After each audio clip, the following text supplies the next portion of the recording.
Good noon, students. So today we are going to start chemistry.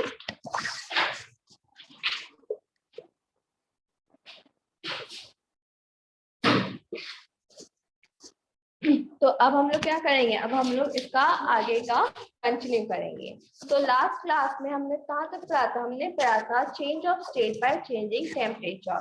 जो changes of state होते हैं वो temperature से चेंज होते हैं। अब हम इसके आगे का कंटिन्यू करेंगे, change of solid into liquid.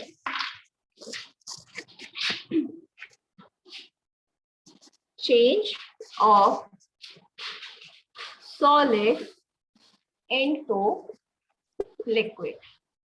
जब हमारा सॉलिड लिक्विड में चेंज होता है तो इसको हम बोलते हैं मेल्टिंग। इसको हम क्या बोलते हैं, इसको हम मेल्टिंग बोलते हैं। The process in which a solid state of matter changes into liquid state, usually by heating, is called as melting or fusion. जब हमारा solid state of matter liquid state of matter में change होता है तो इस process को हम क्या बोलते हैं, मेल्टिंग बोलते हैं या फिर फ्यूजन बोलते हैं। The temperature at which a solid melts to become liquid at 1 atmospheric pressure is called the melting point of that solid. तो जो हमारा melting point होता है वो क्या होता है, जब एक फिक्स टेम्परेचर पे हमारा कोई सॉलिड मेल्ट करना स्टार्ट कर देता है, उसी को हम क्या बोलते हैं, मेल्टिंग पॉइंट बोलते हैं उस सॉलिड का। और हर एक सॉलिड का अपना जो मेल्टिंग पॉइंट होता है, जिसका टेम्परेचर होता है, वो अलग अलग होता है। In solid, the interparticle forces are strong and particles are held closely. Solids में क्या होता है, जो interparticle force होता है वो बहुत strong होता है, जिसकी वजह से क्या होते हैं, सारे पार्टिकल्स एक दूसरे से क्लोजली पैक्ड होते हैं। सपोज ये आपका एक बॉक्स है, इसके अंदर जितने भी पार्टिकल्स ये प्रेजेंट हैं, ये सारे क्या है, ये सारे एक दूसरे से क्लोजली पैक्ड हैं, जिसकी वजह से क्या है, इनमें जो क्रॉनिक फोर्स है, कोहेसिव फोर्स है, वो कैसी है, वो बहुत स्ट्रॉन्ग है। ठीक। On heating, the kinetic energy of the particle increases. जब भी हम इसको हीट करते हैं, जो भी काइनेटिक एनर्जी होती है पार्टिकल्स की, वो क्या हो जाती है, वो इंक्रीज हो जाती है। As a result of which they started vibrating rapidly. जिसका रिजल्ट क्या होता है, जिसकी वजह से वो वाइब्रेट करना स्टार्ट कर देते हैं। At a certain temperature, the kinetic energy becomes sufficient to overcome the interparticle force, and the particles leave their fixed position, start moving freely, and thus get converted into liquid. जिसकी वजह से क्या होता है, ये जैसे जैसे वाइब्रेट करना स्टार्ट कर देते हैं तो एक टेम्परेचर पे आके इनमें जो काइनेटिक एनर्जी होती है वो सफिशिएंट आ जाती है, और वो क्या करती है, इंटरपार्टिकल फोर्स में मूवमेंट स्टार्ट कर देती है, जिसकी वजह से क्या होते हैं, जो पार्टिकल्स होते हैं वो उनकी जो पोजीशन होती है उसको छोड़ देते हैं और वो फ्रीली मूव करना स्टार्ट कर देते हैं। और जैसे ही ये फ्रीली मूव करना स्टार्ट करते हैं, ये कौन से स्टेट में कन्वर्ट होने लगते हैं, लिक्विड स्टेट में कन्वर्ट होने लगते हैं। फॉर एग्जाम्पल, और उसी टेम्परेचर को, जिस टेम्परेचर पे ये मेल्ट करना या मूव करना स्टार्ट कर देते हैं, उसी टेम्परेचर को हम मेल्टिंग पॉइंट बोलते हैं। For example, solid ice melts to liquid water at 0 degree Celsius. हम ये बोले, जो हमारा आइस है एक किस पॉइंट पे मेल्ट करना स्टार्ट कर देता है, 0 डिग्री सेल्सियस पे मेल्ट करना स्टार्ट कर देता है। और अगर केल्विन में बोले तो 273 केल्विन में ये मेल्ट करना स्टार्ट कर देता है। तो इसी वजह से हम क्या बोलेंगे, जो हमारी आइस की मेल्टिंग पॉइंट होगी वो क्या होगी, या तो वो 0 डिग्री सेल्सियस होगी या फिर 273 डिग्री सेल्सियस होगी। सेम इसी तरह जो ऐसे भी कई सॉलिड्स हैं जिनके क्या है मेल्टिंग पॉइंट्स अलग अलग है, जैसे कि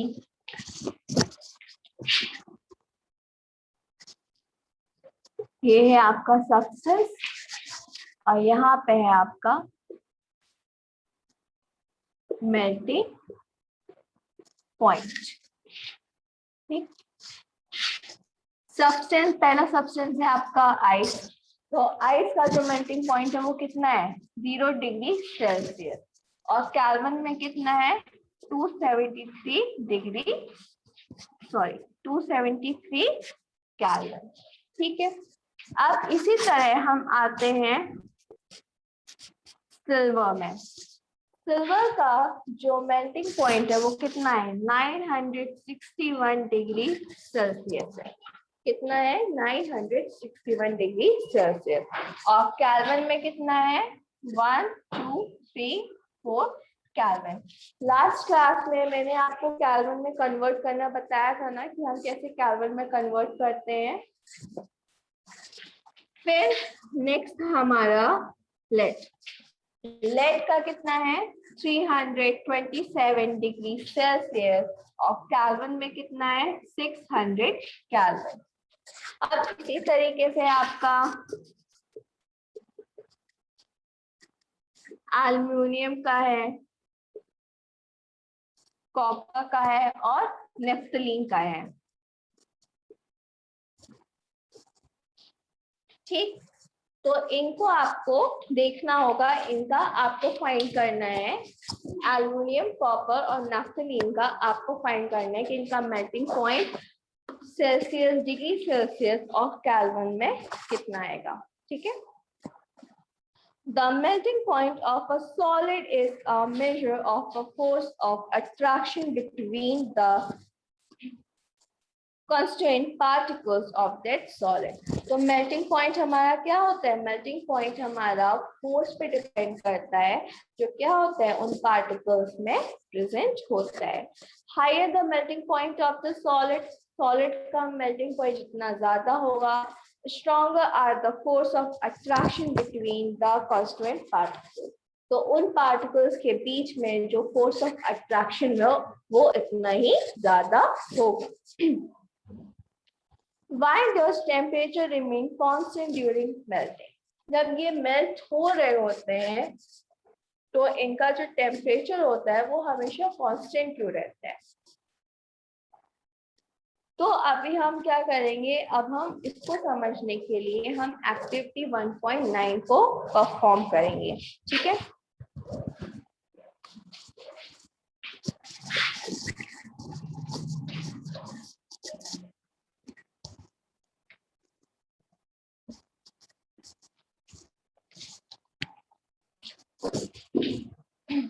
तो इसके लिए हमारा जो एम है, इसको समझने के लिए हमारा एम है टू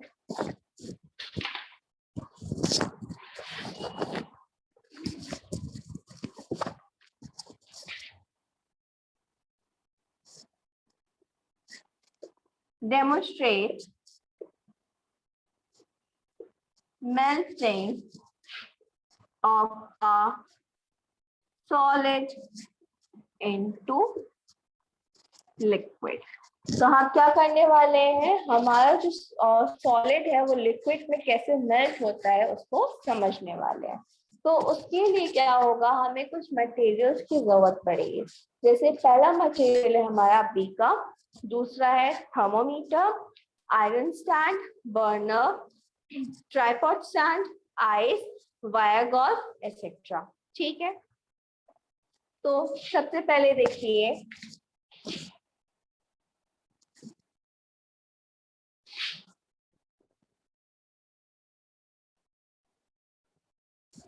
ये है आपका बीकर,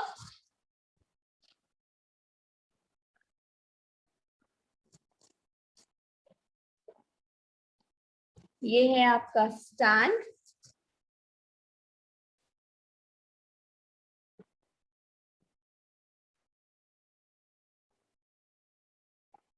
ये है आपका वायर गॉज,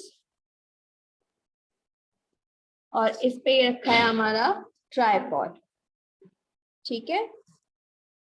और यहाँ पे ये है हमारा बर्नर,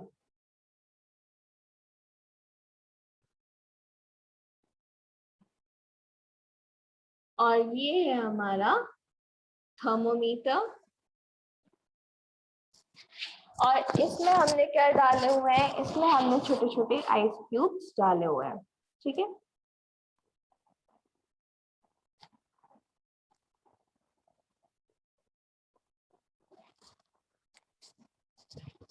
ये है आपका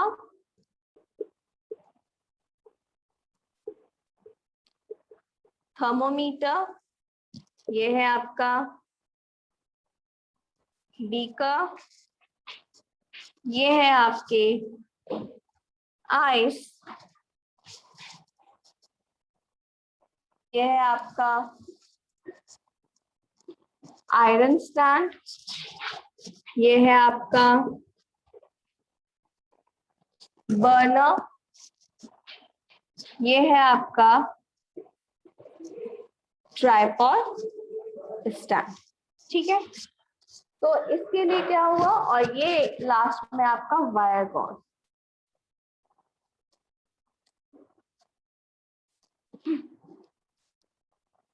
ठीक। तो अब इस एक्टिविटी को परफॉर्म करने के लिए हमें इन चीजों की जरूरत थी। तो अब हम क्या करेंगे, अब हम इसका प्रोसीजर देखेंगे, हमारा प्रोसीजर क्या है। Arrange the operators as shown, जैसे कि हमको ये फिगर शोन करी गई है, इसमें हम क्या करेंगे, इस तरीके से हम पूरा सेटअप करेंगे। फिर take about 200 grams of crunch ice in a beaker, और क्या करेंगे, एक बीकर में 200 grams आइस को लेंगे।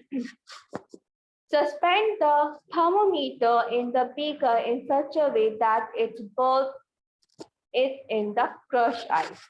हम क्या करेंगे, हम इस थर्मोमीटर को इस तरीके से स्टैंड करेंगे, जो हमारे थर्मोमीटर का बल्ब होता है वो क्या हो, वो पूरी तरीके से क्या हो, आइस में हो, ठीक है।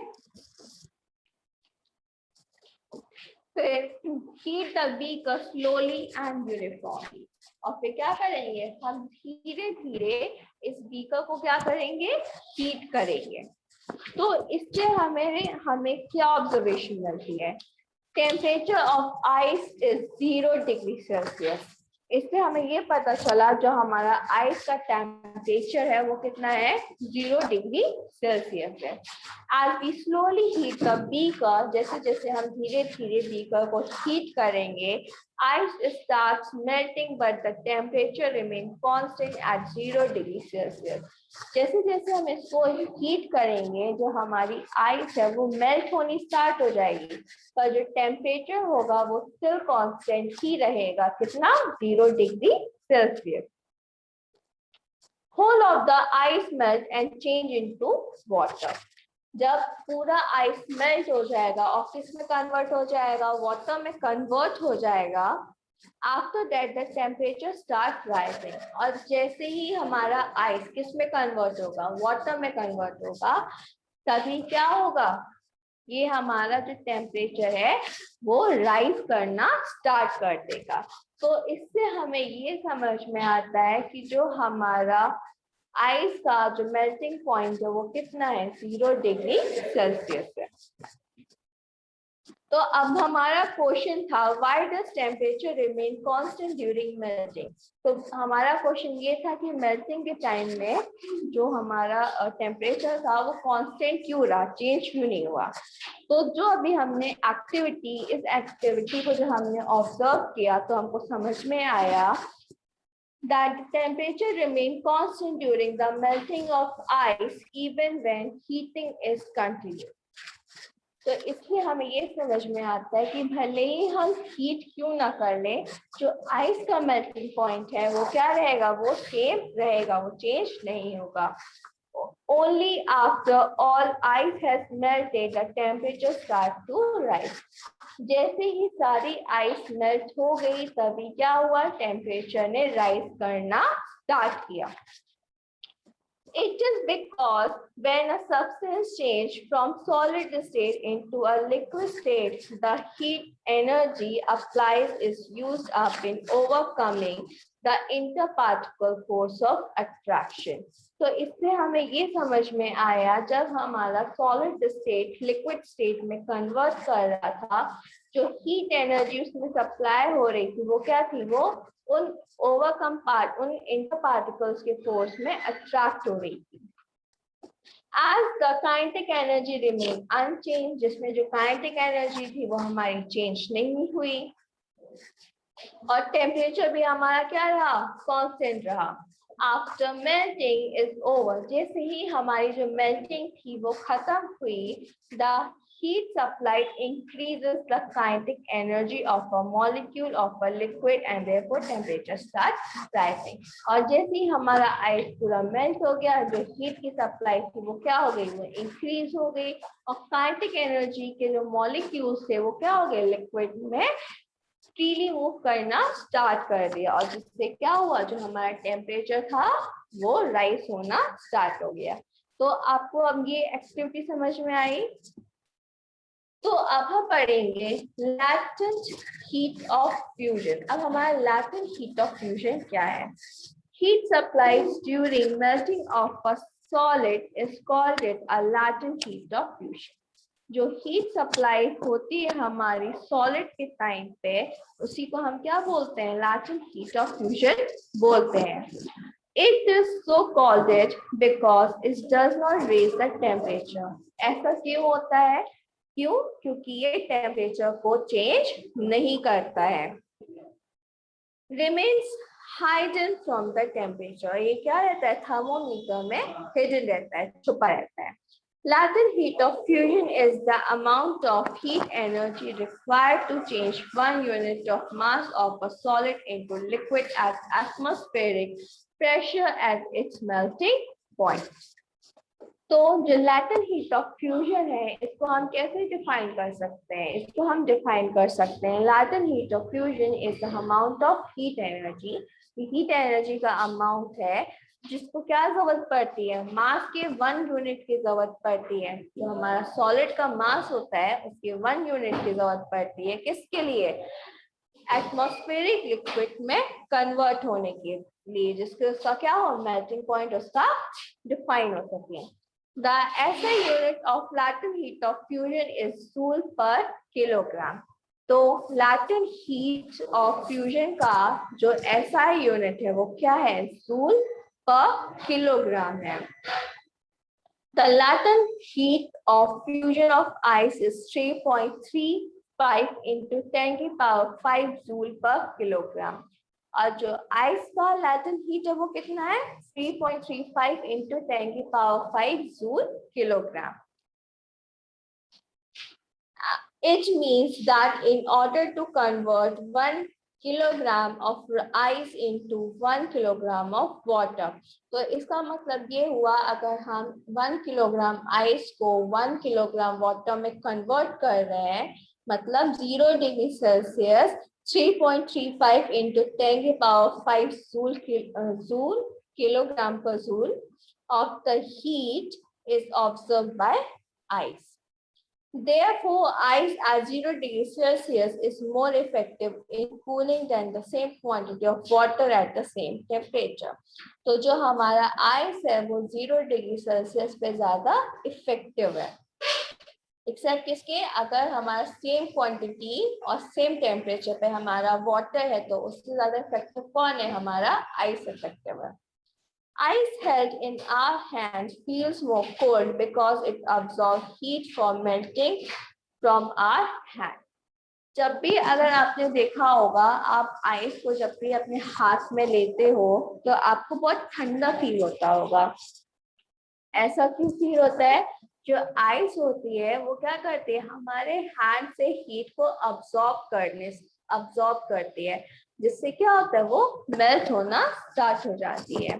तो अब आपको समझ में आया, तो हमारा सॉलिड और लिक्विड स्टेट, जब हमारा सॉलिड लिक्विड स्टेट में चेंज होता है तो उसमें क्या क्या चेंजेस आते हैं।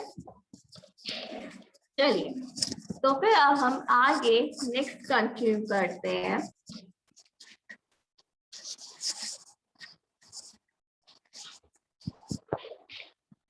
Change of liquid into solid. तो जब हमने क्या पढ़ा था, जब हमारा सॉलिड लिक्विड में चेंज होता है तो उसको हम बोलते हैं मेल्टिंग।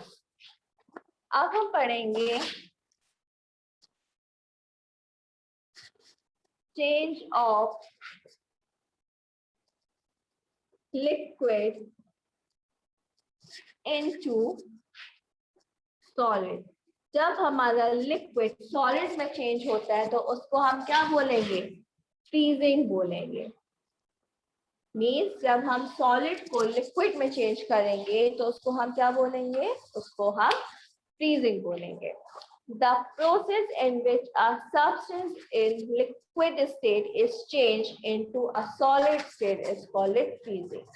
वो प्रोसेस जिसमें हमारा लिक्विड स्टेट किसमें चेंज हो जाता है, सॉलिड स्टेट में चेंज हो जाता है, उसी को हम क्या बोलते हैं, उसी को हम फ्रीजिंग बोलते हैं।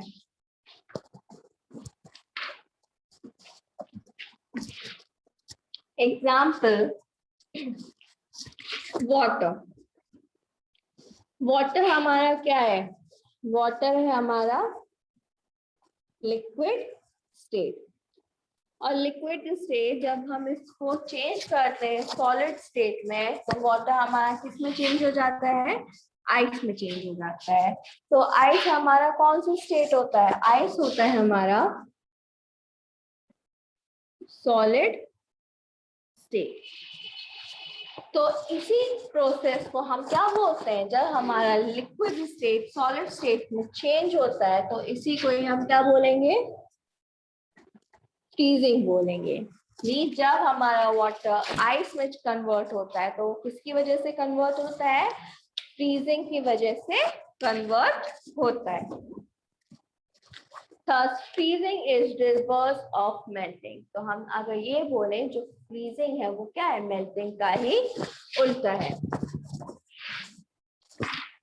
जब हमारा वाटर आइस में कन्वर्ट हुआ तो ये हमारा क्या हो गया, फ्रीजिंग हो गया।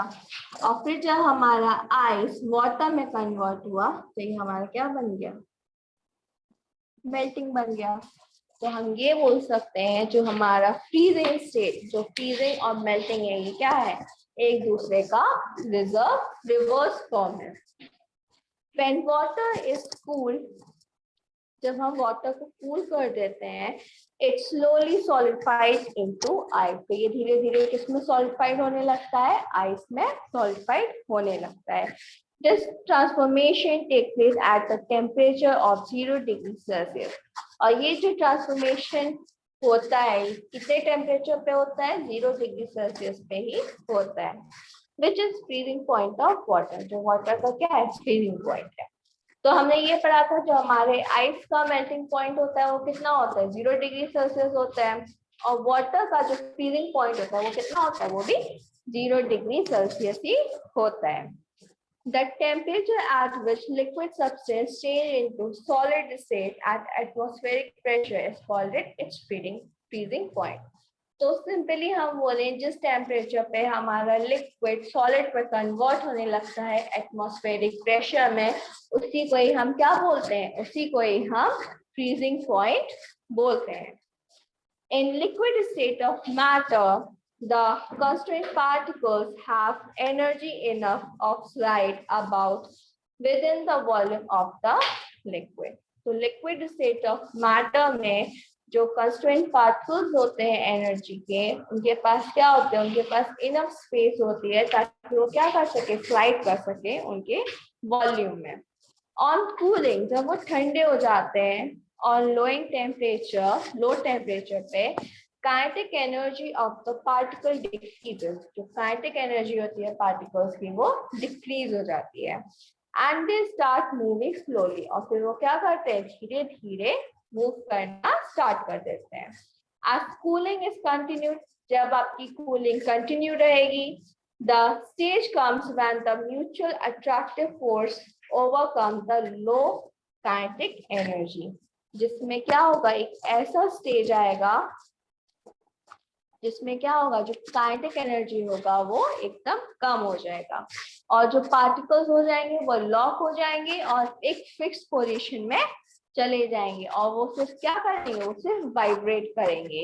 और इसी स्टेट को हम क्या बोलते हैं, लिक्विड चेंज इनटू सॉलिड, जिसमें हमारा क्या होता है, लिक्विड किस में कन्वर्ट हो जाता है, सॉलिड में चेंज हो जाता है।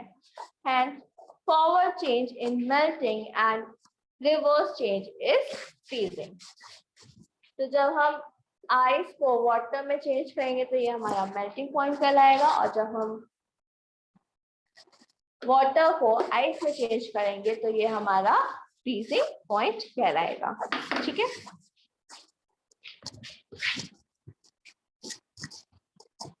तो आपको अब मेल्टिंग और फ्रीजिंग समझ में आ गया। अब हमारा नेक्स्ट स्टेज है change of liquid into gas.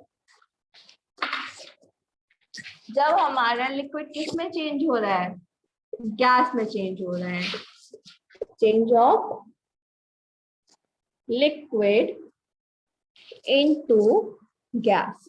तो इस प्रोसेस को हम क्या बोलते हैं, इस प्रोसेस को हम बोलते हैं वेपोराइजेशन एंड बॉइलिंग। ठीक, vaporisation and boiling. If we supply heat energy to a liquid, अगर हम heat energy को liquid में supply करते हैं, the particles of liquid start moving faster. जो भी particles होते हैं liquid के, वो कैसे move करना start कर देते हैं, fast move करना start कर देते हैं at a certain temperature, एक temperature पे। A stage is reached when the particles acquire enough energy to break free from the force of attraction of each other. और फिर जब वो एक टेम्परेचर पे रीच कर जाते हैं जिसमें वो क्या करते हैं, अपने फोर्स को ब्रेक डाउन कर देते हैं और फ्रीली मूव करना स्टार्ट कर देते हैं। At this temperature, the liquid starts changing into gas. और ये जो टेम्परेचर होता है, इसमें क्या होता है, जो हमारा लिक्विड होता है वो गैस में कन्वर्ट करना स्टार्ट कर देता है। The particles from the bulk of a liquid gain enough energy to change into gaseous state. तो जब हमारे बल्क, हमारा जो लिक्विड होता है वो बल्क में होता है, काफी ज्यादा एक साथ होता है ना, तब यही बल्क, हमारा जो लिक्विड का बल्क है, ये हीट होना स्टार्ट कर देता है और किस में चेंज होना स्टार्ट हो जाता है, गैसेस स्टेट में चेंज होना स्टार्ट कर देता है। This is called it boiling. इसी को ही हम क्या बोलते हैं, इसी को ही हम बॉइलिंग बोलते हैं। Boiling is bulk phenomena and it's require continuous heating. Boiling हमारा हमेशा किस में होता है, बल्क में होता है, ये कभी भी 1 या 2 ड्रॉप्स में नहीं होता। जब बल्क में आप बॉइल करोगे तो ये सीधा किस में कैसे करोगे, इसको हीट करोगे, राइट। तो जो जिस टेम्परेचर पे, जिस एटमॉस्फेरिक टेम्परेचर पे हमारा लिक्विड चेंज होना स्टार्ट कर देता है गैसेस स्टेट में, उसी को ही हम बॉइलिंग पॉइंट बोलते हैं। The temperature at which a liquid start boiling at 1 atmospheric pressure is known as the boiling point of the liquid. For example, boiling point of water is 100 degrees Celsius. अगर हम example लें तो जो हमारा water का boiling point है वो कितना है, 100 डिग्री सेल्सियस है। वाटर का जो मेल्टिंग पॉइंट है वो भी क्या है, वाटर का वाटर का फ्रीजिंग पॉइंट क्या है, वाटर का फ्रीजिंग पॉइंट 0 डिग्री सेल्सियस है और बॉइलिंग पॉइंट कितना है, 100 डिग्री सेल्सियस है।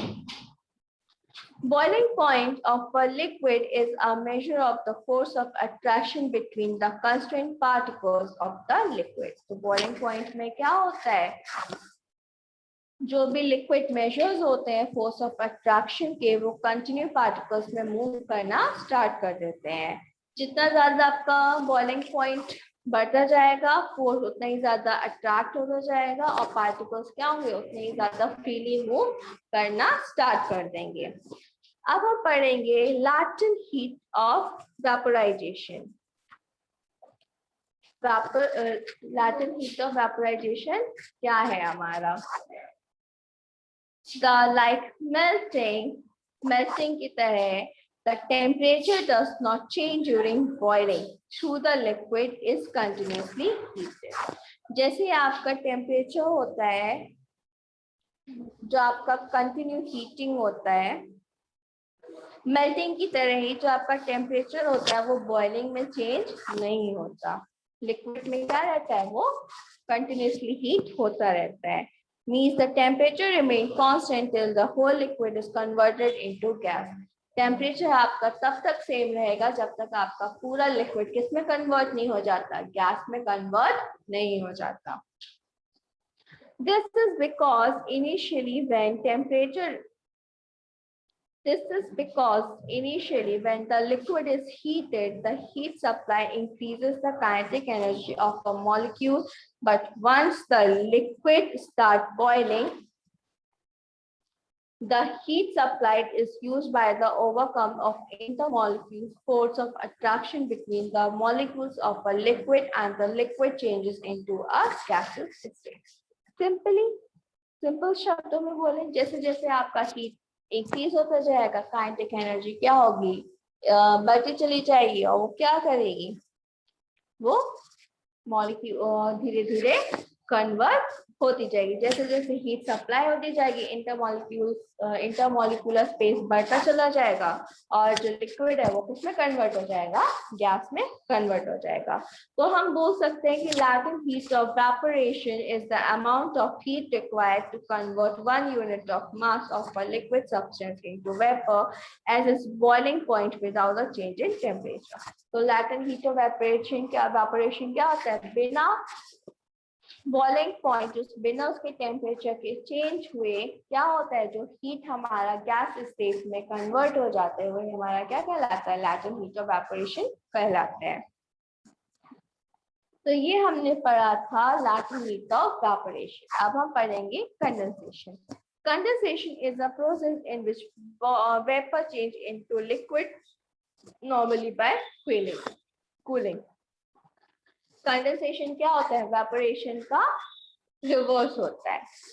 आपने मेल्टिंग ऑफ फ्रीजिंग पढ़ा था, रिवर्स में होता है। इसी तरीके से वेपर और कंडेंसेशन ये रिवर्स में होता है। जब आप हीट करोगे तो वो गैस में कन्वर्ट होगा, और जब आप गैस को कूल करोगे तो वो किस में कन्वर्ट हो जाएगा, वाटर में कन्वर्ट हो जाएगा। और जब हमारा गैस वाटर में कन्वर्ट होता है, इसी को ही हम कंडेंसेशन बोलते हैं। ओके, तो आज के लिए बस इतना ही। और आप लोग को क्या करना है, आप लोगों को ईद के ऊपर या तो ऐसे लिखना है या फिर आर्टिकल लिखना है और उसको आपको भेजना है। ओके, तो आज के लिए बस इतना ही। आगे का हम नेक्स्ट क्लास में कंटिन्यू करेंगे। So thank you student, and that's all for today.